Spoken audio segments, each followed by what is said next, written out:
Just over there, sheltered under the lee of that mountain, lies the world's most surprising resort, home to Saudi princes, Hollywood stars, European royalty, billionaire tycoons, multi-millionaire footballers.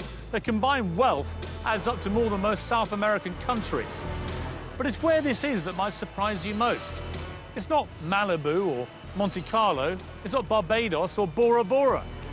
No, that, my friends, hold on to your designer sunglasses, is Marbella.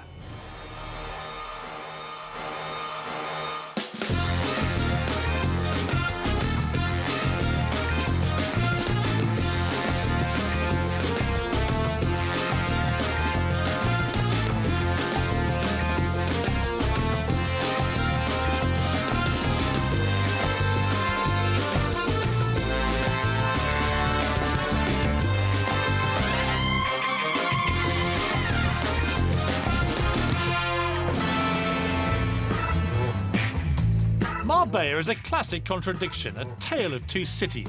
You'll probably know one of them from the tabloids. Costa del Crime. There was a shooting where literally they sprayed the hairdressers with bullets. Boozed up Brits abroad. What's a champagne spray party, silly? Well, the thing is, you don't drink it all, so what else is there to do? Vice Central. If I was running Marbella, then it would be cleaned up. But there's more to this town than binging Brits, wannabe wags and drug-fueled gangs. It's not Iron Napa. I'm going to show you a Marbella you may not even know exists. One that's not so much Costa del Crime as cost a hell of a lot. It's pretty ugly, but how much is it? 16,000 euros. 16,000 euros for a handbag? It's stuffed with million-pound mansions. We don't like big houses. You don't like big houses? What's this? Overflowing with luxury boats, oozing with flash cars, and has more than a few resident billionaires to go with them. This has got to be 10 million quid's worth, doesn't it? Could be.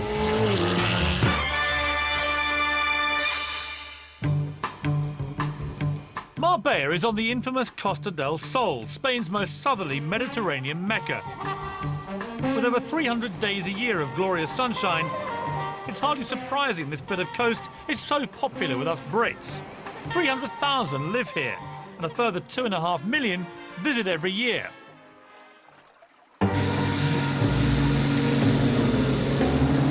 I'm driving the Golden Mile. It runs east-west alongside the Med and links Marbella's past and present.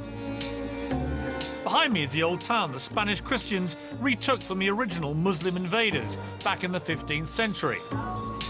On my left here is the world-famous Marbella Club, where the magic of this place really all began. It was a hotel that first attracted film stars back in the 50s, kick-starting Marbella as an exclusive resort. Up here you have the mosque that was built by King Fahd of Saudi Arabia as a gift to the local people. And tucked up there you have the famous White House, which again King Fahd built as his summer residence. The Saudis still come every summer, spending millions on their annual holiday. All along here is Gulf Valley. There are more courses per head in Marbella than anywhere else in the world. And tucked away behind those trees, suitably furtive, is Milady Palace, where he or she can indulge their wildest fantasy. And if you're wondering why it's called the Golden Mile, well, there's one very good reason. Square metre per square metre, this place is more expensive than even London's Mayfair. If Marbella were a goose, then this really is the golden egg. So what kind of person has a home here? And just how rich do you have to be to live on the front row? I've been invited to take a look inside L'Oriana, reputedly one of the most impressive of Marbella's mega mansions.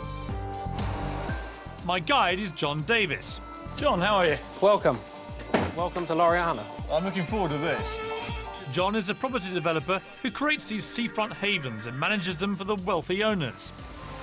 Wow, look at the chandelier. I mean, let's cut to the quick here. What would that cost? About £150,000. And what about this sort of tapestry here? That's a very special one. There's 3 of those in the world, and that's got over 1.25 million stitches a square metre. And what would that have cost? I think it's valued between 350,000 and 400,000. Wow. But that's just chicken feed. The rest of the carpets in the house cost a whopping £2 million. Thank goodness I didn't step in anything on the way. I'm not allowed to tell you who owns this place. Suffice to say, he's a British Knight of the Realm who's worth more than the Queen. Indeed, he only comes here for his summer holidays. The rest of the year, he lets it out. The colours are good today with the sea. Beautiful, absolutely beautiful. The main house is just 5 bedrooms, but there's a 3-bedroom holiday cottage under the lawn with his own pool and a grotto for the kids. A further 4-bedroom guest house in case friends pop round, and this, another 4-bedroom house in the gardens for the servants. Now, what have we here? Ah, Roman spa. Fully stocked gym, saunas, steam rooms, some strange bathing tool. Private cinema. Look at that. And of course, if you're super rich and you fall ill, what better than having your own little private hospital? So these aren't, are they? Oh, they're not real gold, but they're very expensive taps. Like what? Well, I would say for the main 4 or 5 bathrooms in the house, you're going to spend over €250,000. On taps? On taps, yeah. So, John, here's the master bedroom, and I could quite happily wake up to this every morning. Not bad, is it? And this is the view you would wake up to. Spectacular. Unbelievable. And tell me, as we stand here, I mean, if this was to go on the market tomorrow, what would it cost me? Very hard to value, Piers, but all I can tell you is it generates a very good rental income. Like what? It's been renting out for 15 to 20,000 euros. A month?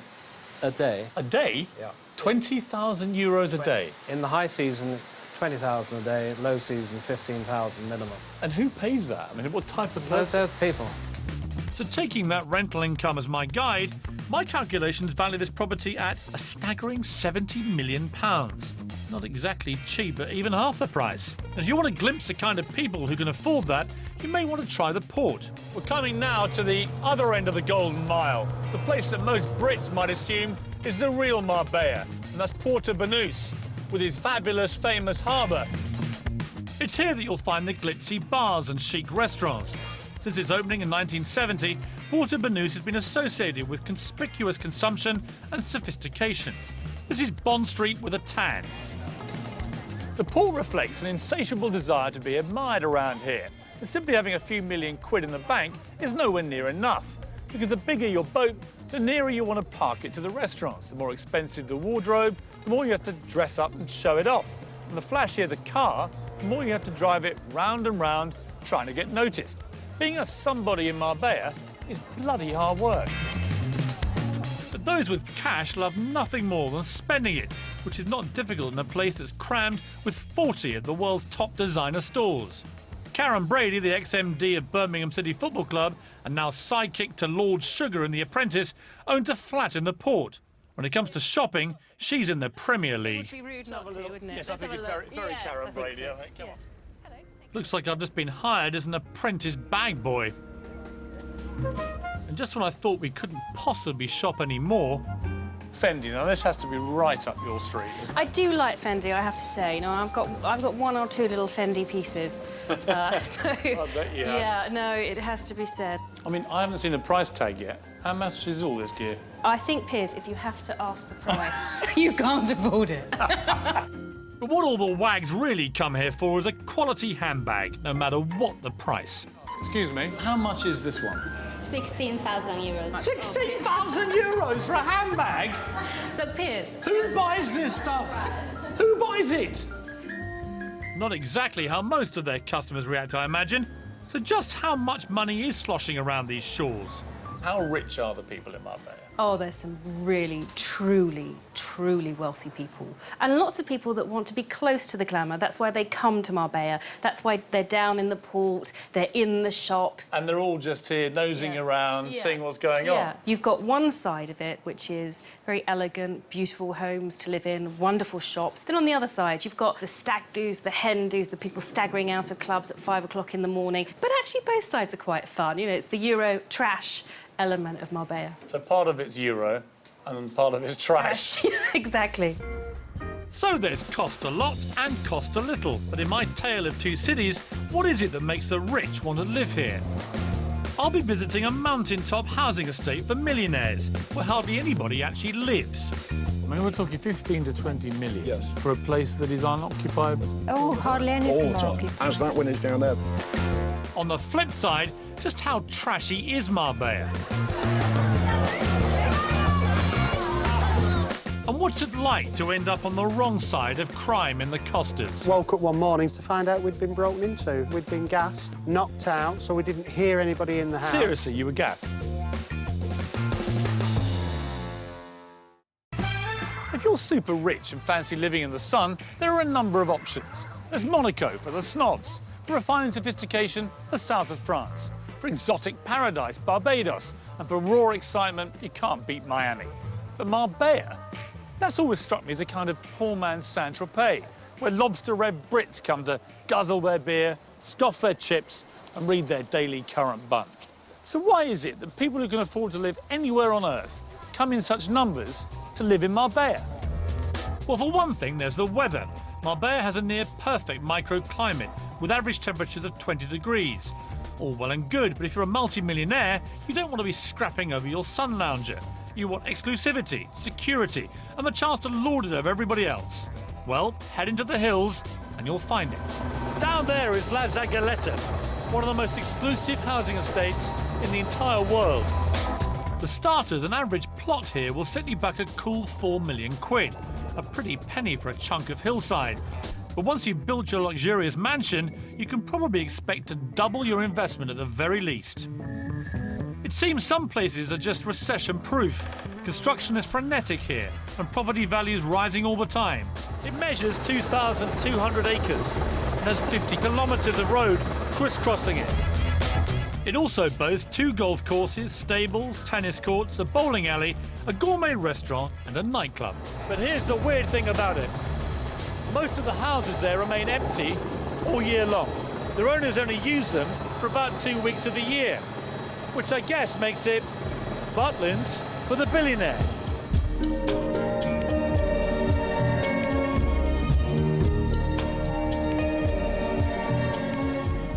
To get into this private hilltop hideaway, you need to be escorted from the main gate by a resident, or you might get shot. It's the little things like 24-hour armed security, dog patrols, CCTV, and a barbed wire perimeter fence to make a multi-millionaire feel secure.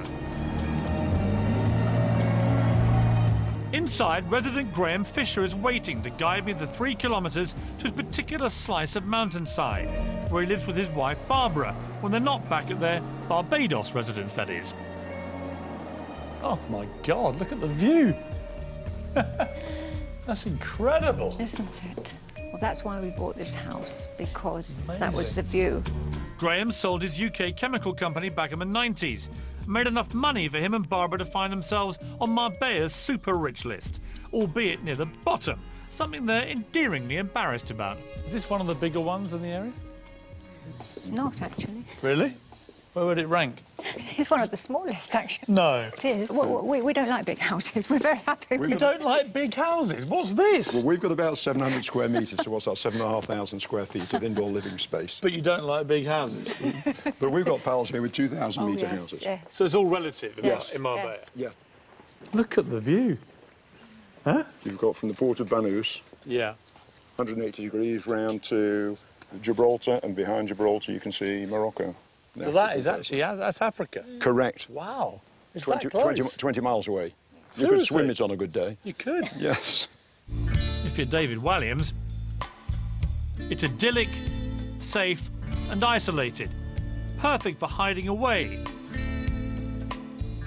But all these houses are worth between 5 and 20 million. Yes. Yeah. Well, It's not easy to find one for 5. But basically, it's There's a like a few Germans. secluded If you look over oasis here- for very rich people, right? And us. Well, Graham, let's be honest, I'm not scenting poverty here, Graham. And whose is that huge place just in front of us there? As far as I'm aware, it belongs to a German family, but we've never seen lights on in it. It's never in use. I mean, we're talking 15 to 20 million Yes. for a place that is unoccupied. oh, hardly any of All them the are time. occupied. As that one is down there. And there are a few Russians here.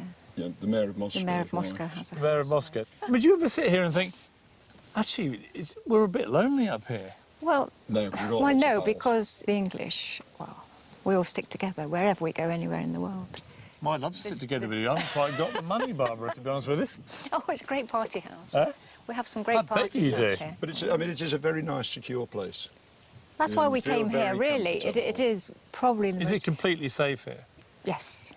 I would think it's probably one of the safest places in Europe.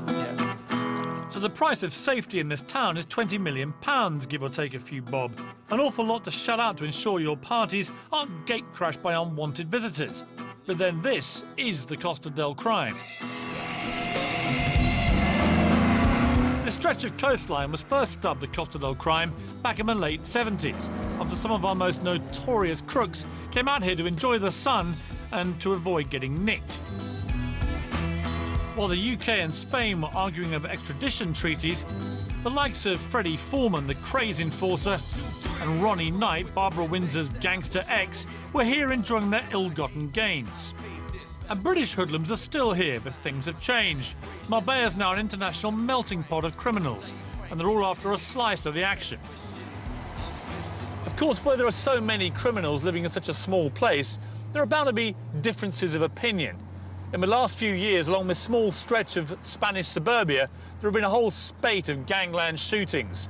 3 people shot in broad daylight in that restaurant. Another person shot up here on the right. And a married couple machine gunned to death a little further down the road. In this town, you don't want to mess with the wrong people. You see, with Morocco just a short boat trip away, Spain is the preferred route for bringing illegal substances into Europe. Consequently, you'll find more than just a few drug barons hanging around. Someone who knows all about the illicit goings-on is Wensley Clarkson. No, he's not a drug baron, he's a journalist who's written a few books on Marbella's underworld. He now lives and works here. Well, it's fertile ground. So, Wensley, tell me about crime in Marbella. What's so weird about this place, Piers, is that you can sit on the beach as a tourist, have a lovely time in the sun, drink your pina colada at the bar on the beach, and 20 yards behind you might be a brothel, or 20 yards behind that might be a drug baron's house, and then 20 yards behind that might be a couple of criminals threatening each other with a gun. They're here because money attracts criminals, sunshine attracts criminals, a lapse police force attracts criminals. All the elements are here. This is why it's the melting pot of criminality that it is.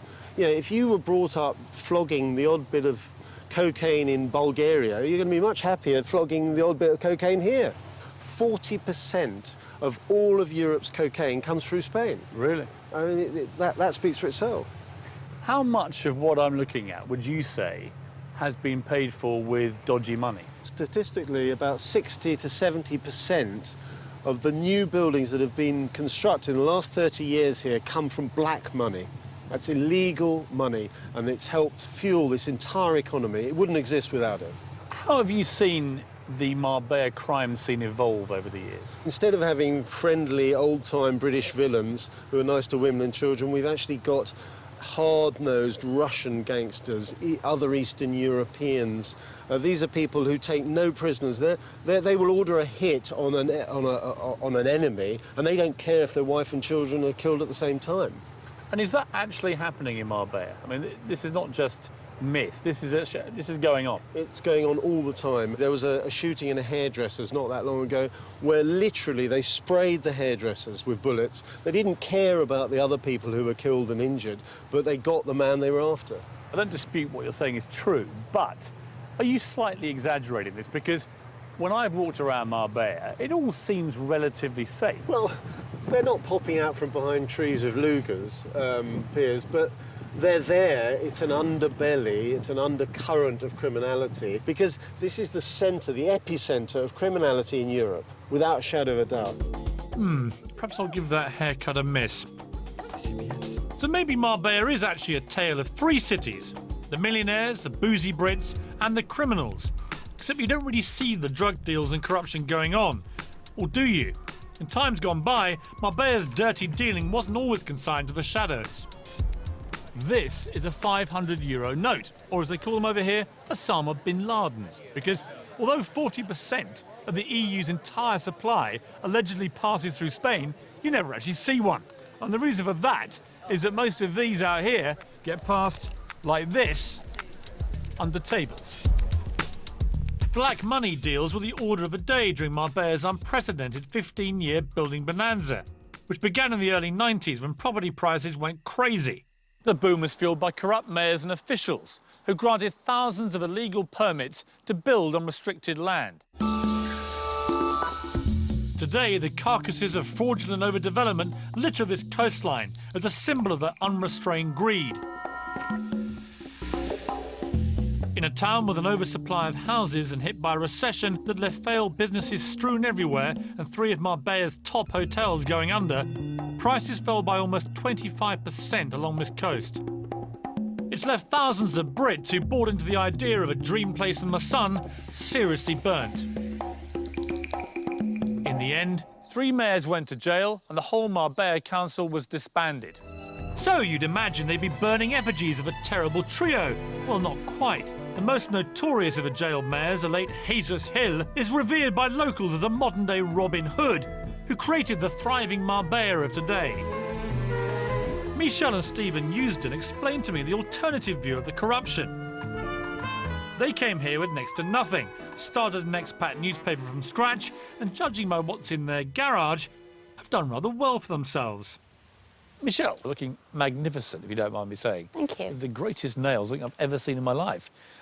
Take me back to when you first came to Marbella. What was going on here then? At that time, we were just at the end of the last recession. It was just starting to recover. There was still a lot of property here that was half-built, never finished from the previous recession. And then Jesus Hill came along, and he was the mayor. He was the mayor. He was the mayor for 11 years. Now, there's some things he did wrong, some things he did right. Well, he went to jail, so it's a matter of record. Yeah. Well, he went to jail because he approved some things that he shouldn't have approved. So he was taking bungs for property developers, right? Yes, and also... In millions and millions of euros. Yes. So actually... If you don't mind me suggesting this other thesis, he's actually, far from being Robin Hood, he's Robbing Hood. No, I didn't say it was Robin Hood. If you ask the standard Spaniard on the street, even today, the average Spaniard will say to you, hold on a minute, he fed us. Well, of course he did, but he was creating an entirely false black market where they're all on the take, right? And black money was everywhere. No one paid any tax, and you all made a fortune. No wonder he's popular. He stopped petty crime. Saddam Hussein had his moments. Yeah, but he kept it all for himself. He didn't give it to the populace. You can say that. Oh, so it's because he gave back. He's a hero. No, he's not a hero, but at the end of the day, his heart was in the right place, let's say. He was trying to promote Marbella. He kind of set the standard, though, for a series of unbelievably corrupt mayors. I mean, the whole place was swimming in dodgy cash, wasn't it? You can't say that. You have got... I can't say that, it's true. You've got... They're all in jail. How many Spanish... They're not all in jail. Sorry, Michelle. They're not all in With jail. respect, how many Marbella mayors were residing at King Juan Carlos's pleasure? Well, at the time, there was 3. However... Just the 3 of them? You can't come to this country and say that there's corruption when you're... Yes, I can. They're all in jail. Well, there is, but there is that everywhere. And is it for the good or is it for the bad? Here, I think a lot of it was for the good. Of course, ironically, he then spawned with his behaviour the arrival of some pretty heavy criminal gangs. I agree with you know, gangsters. Yeah. And you yourselves, in the end, fell victim to these people. Yes. What was that? Well, I woke up one morning feeling very groggy and with a thick head, and I went downstairs to find out we'd been broken into, and subsequently realised that we'd been gassed, knocked out, so we didn't hear anybody in the house. Seriously, you were gassed? Yeah. Seriously. They actually put the gas through the air conditioning units. That's how they get it in the house. We believe it comes from Eastern European, and it's something that their special services used to use. We were fortunate. At the same night that we were actually gassed, a very wealthy Spanish client of ours was done in the same area, and they actually woke her up at gunpoint, her and her husband, and they had to empty the safes. So I thank God we got away, but it was a warning. Scary stuff. But to add to the mix of multi-millionaires, criminal gangs and corrupt mayors, there's a new breed of visitor to Marbella, the boozed-up, binging Brit. But just how bad are their antics? Non-boozed-up Brit Max Clifford does some straight talking. We've noticed young prostitutes, drugs being openly sold. And I hit the millionaires' playground to find out how they really like to burn their cash. You are clearly stinking rich. Is it impertinent to ask how much this cost you? Yes.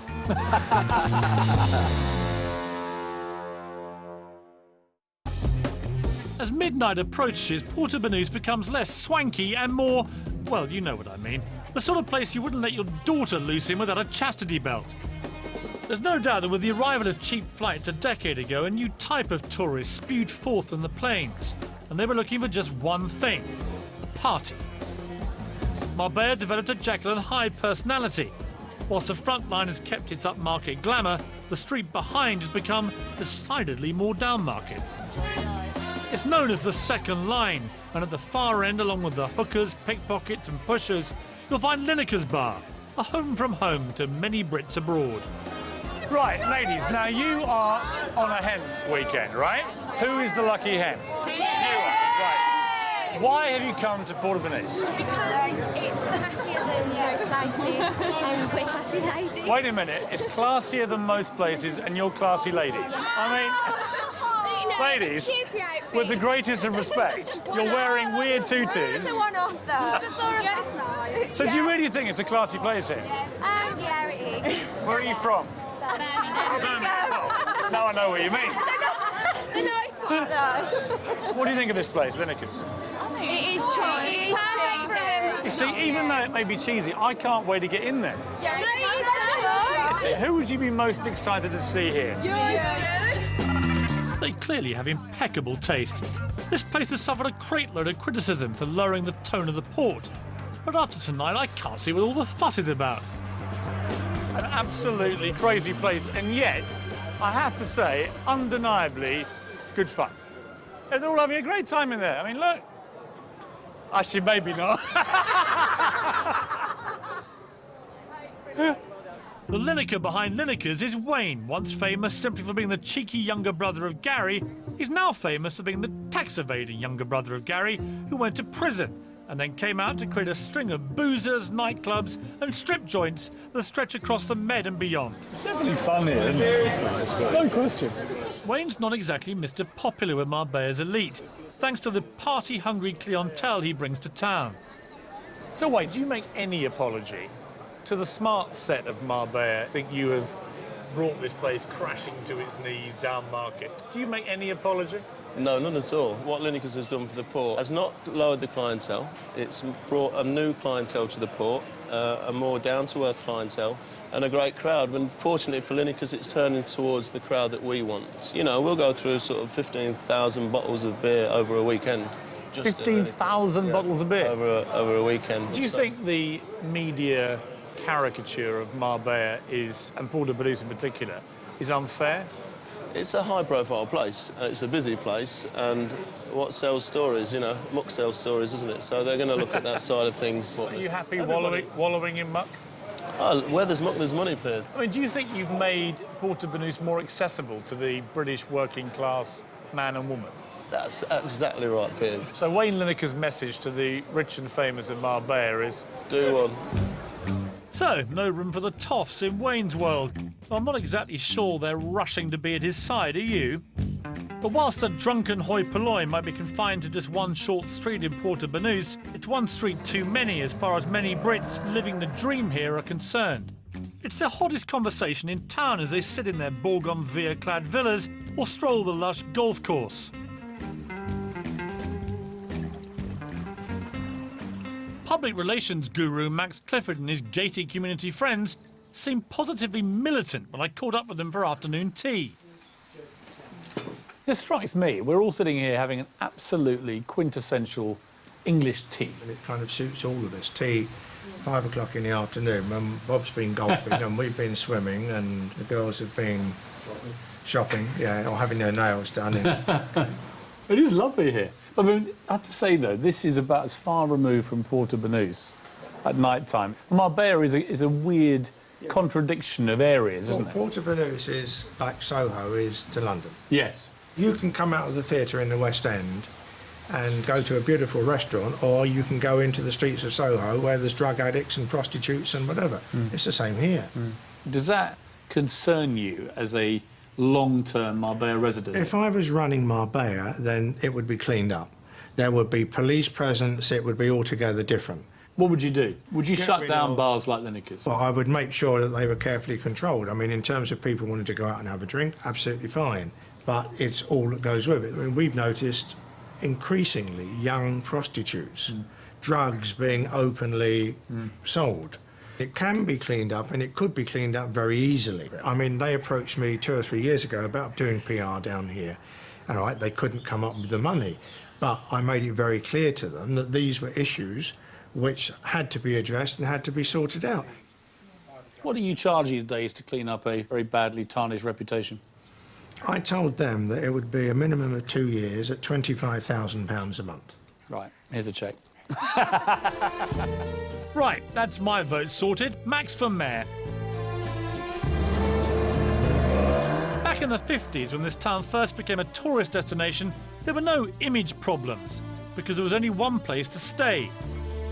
European blue blood playboy Prince von Honlo turned a rustic farmhouse into the hideaway Marbella Club Hotel, with the express intention of offering it as a chilled-out alternative to the razzmatazz of St Tropezor for its aristocratic chums and glamorous Hollywood friends.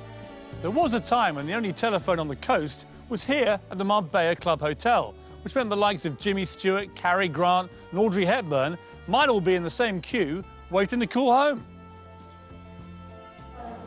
This hotel still has an aura of chic discretion about it. There are 23,000 trees in the garden and individual private villas, making it easy for stars to come here and stay without anyone knowing about it. Just a week ago, desperate housewife Eva Longoria slipped inside and stayed in one of these £3,500 suites. The paparazzi were nowhere to be seen. Step next door into the Villa Tiberia restaurant and you'll still find the glamour and sophistication associated with Marbella of the 50s, a time when elegance and wealth kept itself to itself. Definitely very classy. But down in the port these days, it's more, if you've got it, flaunt it. And there are plenty of new money types who do. Well, if you've made a few million, why keep it to yourself?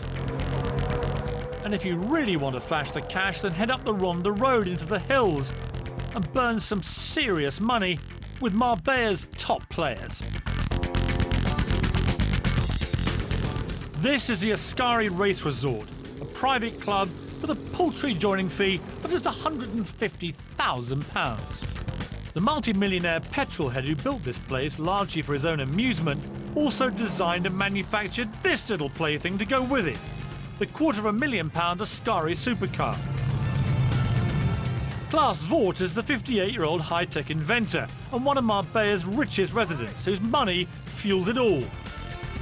And his latest invention to make himself even richer is a finger scanner that's impossible to fool. It's all about fingerprints, right? It's not fingerprint. What is it?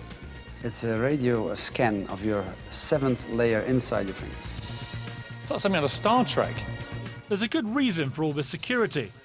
My God. These are Formula One cars, These right? are all Formula One cars. All of them have been used in Formula One races. Proper Formula One cars. I'm now inside the most expensive toy box in the world. This has got to be 10 million quid's worth, hasn't it? Could be. What was your vision for this place? Basically, I would like to own a circuit where I could play on every day. That's how it started. It's the ultimate boy's toy, really, isn't it? Yes. Every day I get here, I still think it's a fantastic place and I love it. It's like walking into heaven when you get to these gates. It's an extraordinary place. Yes. I mean, you could live anywhere in the world, couldn't you? Yes. Why Marbella? I think Marbella is vastly underrated. I think it's a fantastic place. Need to be in Western Europe on a regular basis. So this is only 2.5 hours flight from London or from Amsterdam, whatever. So it's easily accessible. I mean, with the greatest respect, Klaus, you are clearly stinking rich. Is it impertinent to ask how much this cost you? Yes. But it's a lot. In fact, Klaus invested a vast £50 million of his fortune on having a good time. And having that kind of money to spare definitely puts you in the upper Marbella set. They all hang out at Olivier Vallet's nightclub. Lineker's is just a stone's throw away, but this place is about as far removed from Wayne and his pals as you could possibly get. Hello. The Queen of Marbella. Welcome to my I have place. heard so much about you. Thank you very much. Take me into your lair. Welcome, welcome. This is Marbella's premier nightclub, and is as voluptuous, exotic and entertaining as Olivia herself. People said to me that I couldn't make a programme about Marbella and not eventually meet you?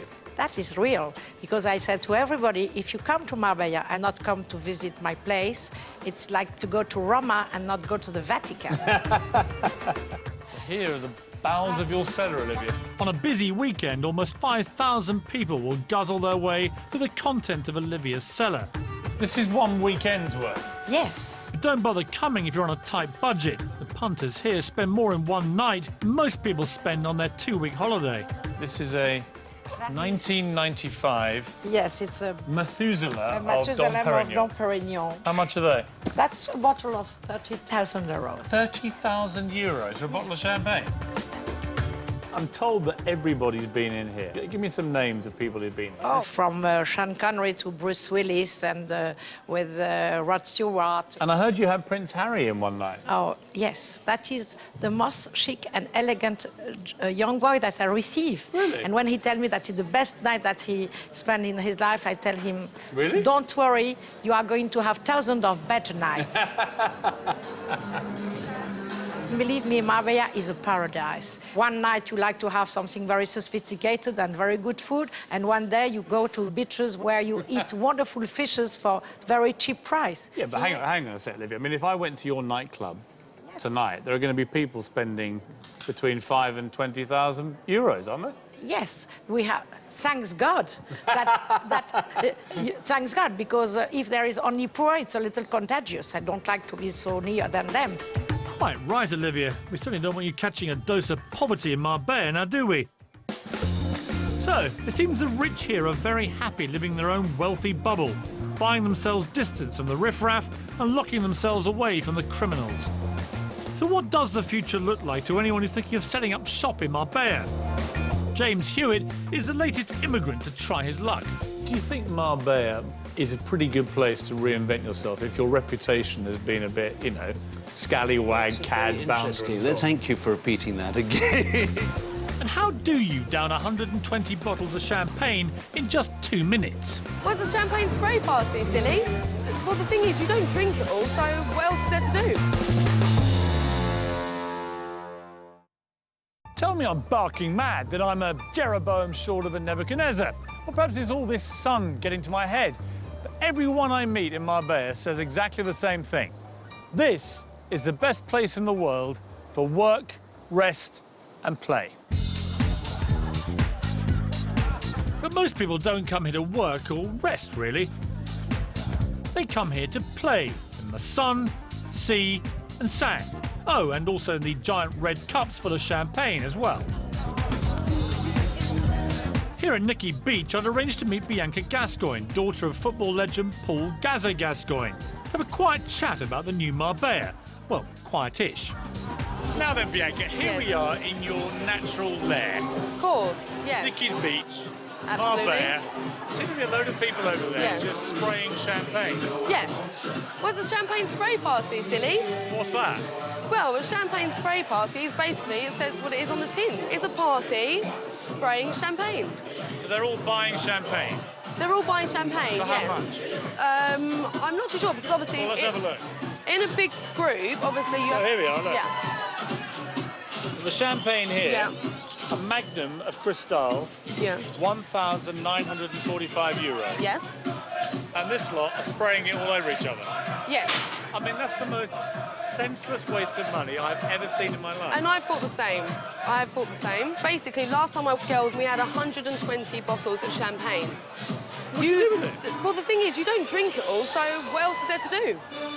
Well, you spray it. Do you think in a recession, Bianca, that spraying champagne all over each other is a sensible thing to do? Absolutely not, but it's a fun thing to do. Ah, yes, fun. That'll pay the bills. And talking of bills, if you're a millionaire and you're not quite so keen on giving so much of your hard-earned cash to the taxman, there's another reason you might want to move to Marbella. As every local estate agent will tell you, on a good day you can see Gibraltar and Africa from here. Gibraltar's just a 40-minute drive away, but it's been a thorn in the side of Spain for decades, lurking like a shark off the coast, feeding off the scraps that places like Marbella throw at it. But the tide may now be turning.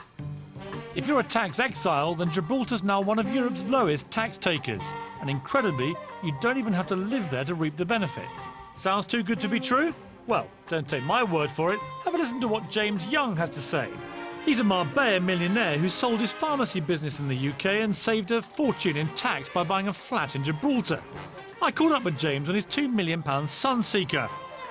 Pen and paper at the ready, everyone. So, James, I mean, you really are living the Marbella life, aren't you? I'm not quite sure about this. Well, let me spell it out for you. Yeah. Nice big yacht. Yes. Vintage champagne in your hand. Yes. The coiffured look of a man stinking of success, James. Wow. How do you plead? Guilty. Guilty, yeah.